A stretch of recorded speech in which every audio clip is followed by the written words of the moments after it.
Вот сейчас говорят, время плохое, ругают время, да? Времена они выбирают, в них живут и умирают. А вот время, оно было другое, вот, скажем, во времена прежних.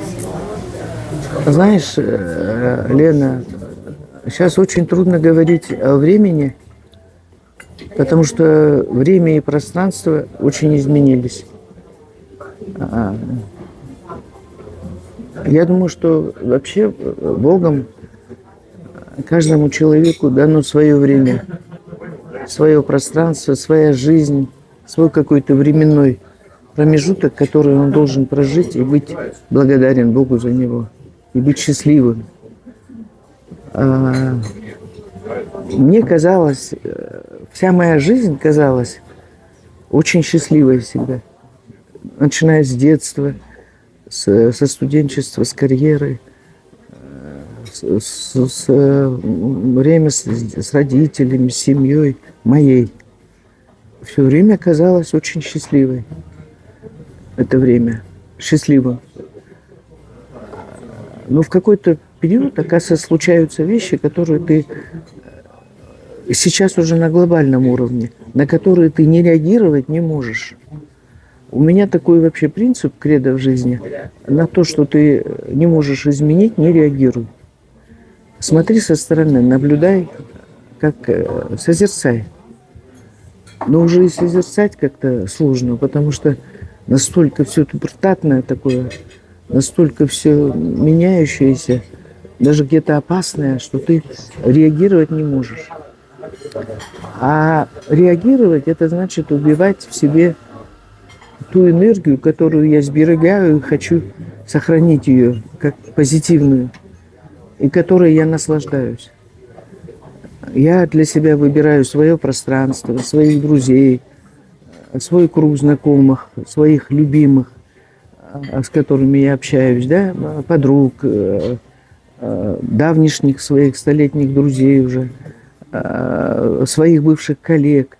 И для меня это огромное счастье. Я хожу туда, куда я хожу. Я могу ходить на концерты, могу ходить на какие-то постановки, встречаться с интересными людьми. Сейчас уже мое поколение, люди постарше стали, они справляют юбилеи. Я обязательно хожу на эти юбилеи, потому что не ходить нельзя. Я хочу пойти и сказать слово благодарности тем, с кем я провела жизнь. Я очень люблю общаться, я очень люблю культуру, искусство. Я хожу в музей, я хожу на выставки, я дружу с творческими людьми. Я пытаюсь не пропускать то, что для меня интересно, и просит моего участия. И я думаю, что вот это мое участие, моя включенность и востребованность для меня это счастье. И я очень часто задумываюсь о том, что делать с тем, что происходит, то, что так изменилось, то, что так опасно в мире, и то, что со мной происходит. Я думаю, что это закономерно. Может, так Бог захотел во Вселенной сделать, чтобы вот так случилось. Поэтому я для себя сделала давно уже, много лет назад, вывод о том, что как бы там ни было, моя жизнь больше половины прожита, я буду делать так, чтобы я была счастлива. Что бы ни случилось в моей жизни, в личной жизни, в общественной жизни, что бы ни изменилось в нашей стране, я буду жить и стараться быть счастливой. Конечно, я буду участвовать, я буду высказывать свое мнение, я постараюсь быть свободной, потому что абсолютно свободной быть нельзя. И для меня это важно быть свободной. И вот это ощущение свободы, счастья, какой-то определенности для меня, что я выбрала для себя какие-то ниши общения, очень комфортные для меня, они для меня сейчас очень значимы.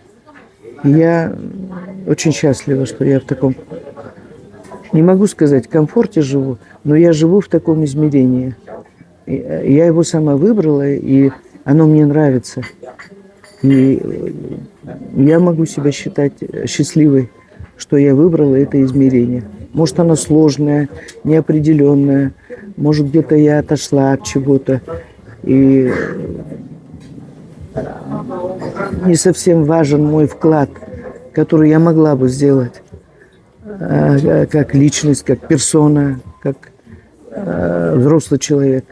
Но какие-то вещи я специально убрала, чтобы сохранить свою энергию, свою жизнь и свое счастье. Надо ли загонять себя в какие-то целевые рамки, ставить цели? Или надо жить здесь и сейчас? Вы знаете, мы никогда не сможем не загонять себя в рамки. Но загонять себя в рамки – это неплохое слово, это хорошее слово. Определение, которое помогает жить здесь и сейчас. Я думаю, вот так. Ну, а вот какие-то, может быть, шаги, может быть, какие-то правила жизни должны быть у человека? Какими они должны быть, какими они являются для вас? Ну, они для меня тоже давно определены. Это порядочность, честность, не позволять себе нарушать те правила, которые существовали для меня в общественной жизни, в личной жизни, в государственной службе и в государственном управлении, потому что большая часть моей жизни была там проведена. Не позволять себе портить свою репутацию и сохранять ее в любом случае, свое лицо, когда я работала в международных организациях, потому что я знала, что я представляю Кыргызстан, свою страну, которую я очень люблю и в которую верю. И для меня очень важны вот эти человеческие принципы, моральные принципы. Вот как бы они ни выглядели устаревшими для некоторых молодых людей, они для меня кажутся очень важными. И именно сегодня кажутся очень важными. Вот это сохранение личной свободы, но в то же время и моральных принципов, которые определяют лицо человека, его репутацию. Когда о нем говорят, чтобы были вот эти вещи, что она такая, она вот такая, она никогда не позволит какие-то вещи, которые сверх каких-то неправильных норм идут. Для меня это важно. Как бы ни было устаревшим и старомодным, для меня это очень важно. Я пытаюсь это сохранить, хотя мне уже много лет. Когда говорят о лучшем будущем, да, для нашей страны, для Кыргызстана, каким вы его видите? Это лучшее будущее, каким оно должно быть, вот на ваш взгляд? Знаете, каким оно должно быть, каким оно должно быть, я не могу, Предвидеть? Нет, я предвидеть как раз могу, но я не могу назидательно кому-то предлагать, потому что, к сожалению, не всегда и не во всем возрасте, и не у всех людей есть такая возможность предложить то, к чему бы прислушались. Может быть, я нахожусь в таком возрасте, что не всегда прислушиваются, не всегда интересно, не всегда нужно тем, кто должен бы прислушаться. Но, тем не менее, я стараюсь это делать какими-то доступными, возможными методами, которые для меня принципиально важны, сохраняя вот те вещи, о которых я говорила. Честность, порядочность. И я, несомненно, видя огромные проблемы, огромные достижения своей страны за годы независимости, за эти 30 лет, я все-таки очень хорошо понимаю, что есть будущее у Кыргызстана. И оно такое очень светлое для меня. Потому что это моя страна. У меня была возможность уехать из этой страны. Я не уехала. И здесь похоронены мои предки. Здесь мои друзья, без которых я не могу. Мои подруги, мои знакомые, очень близкие. Мои коллеги, с которыми я столько лет проработала. И для меня очень важно чувствовать вот этих людей, их объединение. Я очень хочу, чтобы мы с ними всегда были вместе, потому что человек один не может жить. Я люблю одиночество, я очень много читаю про это, но жить вне общества, жить без заботы общества, жить без интересов общества, это, я считаю, что это неприемлемо для порядочного человека и умного человека. Человек, который имеет какой-то интеллект, знания, опыт, авторитет, заслуги, он обязательно должен этим делиться.